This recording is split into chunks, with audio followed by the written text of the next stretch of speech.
Dear students, आज हमने exercise 12.4 करनी है।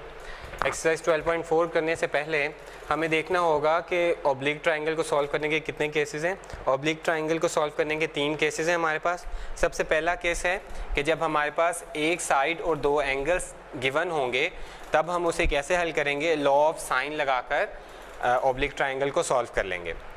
इसके बाद हमारे पास केस नंबर 2 है कि जब हमारे पास 2 साइड्स और उनका इंक्लूडेड एंगल होगा। ये याद रखना है आपने, 2 साइड्स हों, जैसे ए बी साइड है और उनका included angle gamma, A B side है और उनका इंक्लूडेड एंगल गैमा, यानी 2 साइड्स और उनका दरमियानी एंगल जो है वो हमें अगर पता हो तो उस ऑब्लिक ट्रायंगल को हम कैसे सॉल्व करेंगे। सबसे पहले हम लॉ ऑफ कोसाइन लगाएंगे और फिर उसके बाद जो है लॉ ऑफ साइन लगाकर हल करेंगे। या दूसरा वे इसको हल करने का होगा केस नंबर 2 को, या पहले लॉ ऑफ टेंजेंट्स लगा लें बाद में लॉ ऑफ साइन लगा लें। तो इन दोनों में से कोई एक मेथड जो है हम फॉलो करेंगे और उसकी हेल्प से केस 2 भी सॉल्व कर लेंगे। इसके बाद हमारे पास लास्ट केस बनता है when measure of 3 sides are given, यानी कि हमारे पास कोई एंगल नहीं होगा, 3 साइड्स ही होंगी और हमारा टास्क एंगल फाइंड करना होगा। तो हम फाइंड कर सकते हैं या तो लॉ ऑफ कोसाइन लगाकर या फिर हाफ एंगल फार्मूला लगा के, जो हम आगे डिस्कस भी करेंगे। तो हमारी जो आज की एक्सरसाइज 12.4 है वो केस नंबर 1 से रिलेटेड है, यानी कि हमारे पास 2 एंगल्स और एक साइड होगी और इसे हम लॉ ऑफ साइन से हल करेंगे। यहाँ पर बच्चों हमारे पास 12.4 एक्सरसाइज उसके क्वेश्चंस हैं। तो जो कुछ पार्ट्स हैं आपके पास, 5 पार्ट्स हैं, तो यहाँ पर 2 पार्ट्स जो हैं आपके लिए किए गए हैं और बाकी जो है आप खुद करेंगे। हमारे पास एक एंगल है बीटा इक्वल टू 60 डिग्री और दूसरा एंगल है गैमा इक्वल टू 15 डिग्री और बी साइड जो है वो स्क्वायर रूट ऑफ 6 के इक्वल है, यानी हमारे पास 2 साइड्स और एक एंगल है, 2 साइड्स और हमारे पास 2 एंगल्स और एक साइड है। तो इसको हम कैसे हल करेंगे, यहाँ पर हमें तीसरा एंगल फाइंड करना है। तो सबसे पहले जो है हम क्या करेंगे, alpha plus beta plus gamma equal to 180 की प्रॉपर्टी लगाकर हम तीसरा एंगल फाइंड कर लेते हैं। जैसे कि यहाँ पर किया गया है, बीटा की वैल्यू सब्स्टिट्यूट की है, गैमा की है और उसे फर्दर सिंप्लीफाई कर लिया है और अल्फा की वैल्यू हमारे पास 105 डिग्री निकला है। यहाँ से आगे हमें जो है 2 एंगल्स और एक साइड जब गिवन होंगी तो हम उसे लॉ ऑफ साइन से हल करेंगे। अब लॉ ऑफ साइन लगाइए। लॉ ऑफ साइन कैसे लगाएंगे, हमारे पास बी साइड है, इसका मतलब बी बाय साइन बीटा वाला पार्ट जो है लॉ ऑफ साइन में वो आप ज़रूर यूज़ करें। तो हमने कैसे यूज़ किया है, ए बाय साइन अल्फा के साथ बी बाय साइन बीटा को इक्वेट करके जो हमारे पास लॉ ऑफ साइन का पार्ट बनता है उसे यूज़ कर लिया। हमने फाइंड करना है ए साइड को, इसे सिंप्लीफिकेशन की है, क्रॉस मल्टीप्लिकेशन करके वैल्यू पुट की है बी की स्क्वायर रूट ऑफ 6 और अल्फा की वैल्यू पुट करें 105 डिग्री। इसी तरीके से बीटा की वैल्यू 60 डिग्री पुट कीजिए, सिंप्लीफाई कीजिए और पॉइंट में जो डेसिमल प्लेसेस 4 डेसिमल प्लेसेस तक जो है आपने वैल्यू लेनी है और उसको जो है हल कर लेना है कैलकुलेटर की हेल्प से। तो आपकी ए साइड आ जाएगी 2.73। इसी तरह अब हम अगेन क्या करेंगे, दोबारा से लॉ ऑफ साइन लगाएंगे ताकि हमारी जो तीसरी साइड है स्मॉल सी साइड वो भी फाइंड हो जाए। अब आप पर यहाँ पर डिपेंड करता है, आप a by sine alpha equal to c by sine gamma लगा दें या फिर b by sine beta equal to c by sine gamma लगा दें। तो जैसे यहाँ पर हमने b by sine beta equal to c by sine gamma लगाया है तो इस साइड से हम जो है इस फॉर्म से लॉ ऑफ साइन की इस फॉर्म से हम सी की वैल्यू फाइंड कर लेंगे।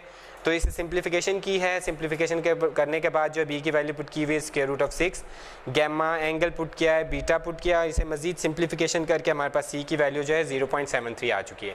अब आप देखें हमारे पास 2 साइड्स जो हमें फाइंड करनी थी वो हम फाइंड कर चुके हैं और एक एंगल जो हमने फाइंड करना था वो फाइंड कर लिया। अब यहाँ पर याद रखें आपके पास 2 एंगल्स थे तो तीसरा एंगल आप इसी प्रॉपर्टी से भी फाइंड करेंगे, alpha plus beta plus gamma equal to 180। अगर आप इससे नहीं फाइंड करेंगे तो इससे जो है एंगल एक्सीड होने का चांस होता है। तो आपने सबसे पहले जो तीसरा एंगल इसी प्रॉपर्टी से फाइंड करना है। तो हम लास्ट में लिख सकते हैं हमारे पास अल्फा एंगल जो है 105 डिग्री आ चुका है, ए की वैल्यू 2.73 आ चुकी है और सी की वैल्यू 0.73 आ चुकी है। इस तरीके से आप इस क्वेश्चन को हल करेंगे, जो कि पहला पार्ट था वो हमने सॉल्व कर लिया। इसके बाद बच्चों लास्ट पार्ट हमने यहाँ पर पिक किया हुआ है 5वां, बाकी आप खुद करेंगे। एक साइड है हमारे पास ए साइड जो कि 53 जिसकी मेजर है, इसके बाद जो है बीटा एंगल 88 डिग्री 36 मिनट की फॉर्म में है और गैमा जो है 31 डिग्री 54 मिनट है। अब हमें हमारा टास्क जो है ट्राइंगल को सॉल्व करना है, यानी तीनों एंगल्स और तीनों साइड्स फाइंड करनी है। तो ये केस नंबर 1 बन रहा है। यहाँ पर आपको बताया नहीं जाएगा कि कौन सा केस है, आपको खुद जज करना पड़ेगा। यहाँ पर 2 एंगल्स और एक साइड है तो आप जज करेंगे कि ये जो है केस नंबर 1 बन रहा है और केस नंबर 1 को सॉल्व कर सकते हैं लॉ ऑफ साइन से। यहाँ पर 2 एंगल्स हमारे पास है तो हम तीसरा एंगल फाइंड करेंगे alpha plus beta plus gamma equal to 180 degree property से। तो यहाँ पर बीटा और गैमा की वैल्यूज पुट करिए और उसके बाद अल्फा की वैल्यू आपके पास आ चुकी है 59 डिग्री 30 मिनट। इसके बाद अब हम लॉ ऑफ साइन लगाएंगे। अब आप पर है कि आप a बाय साइन अल्फा को c बाय साइन गैमा के अकॉर्डिंग सॉल्व करते हैं ताकि c साइड पहले आ जाए या b साइड पहले आ जाए, आप पर है। जैसे मैंने यहाँ पर इसको सॉल्व किया तो a by sine alpha equal to b by sine beta जो है लॉ ऑफ साइन की फॉर्म जो थी वो यूज़ की है ताकि b वाली साइड जो वो मैं पहले फाइंड कर लूँ।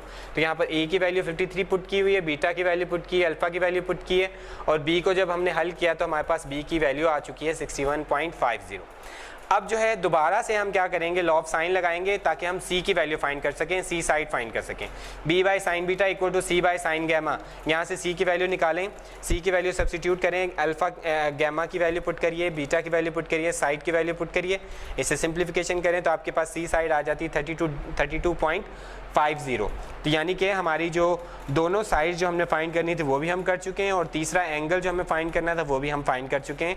अल्फा हमारे पास 59 डिग्री 30 मिनट आया है, b की वैल्यू हमारे पास 61.50 आई है और c की वैल्यू हमारे पास 32.50 आई है। इस तरीके से बच्चों आप केस नंबर 1 को सॉल्व कर सकते हैं जो कि लॉ ऑफ साइंस की हेल्प से हमने हल किया।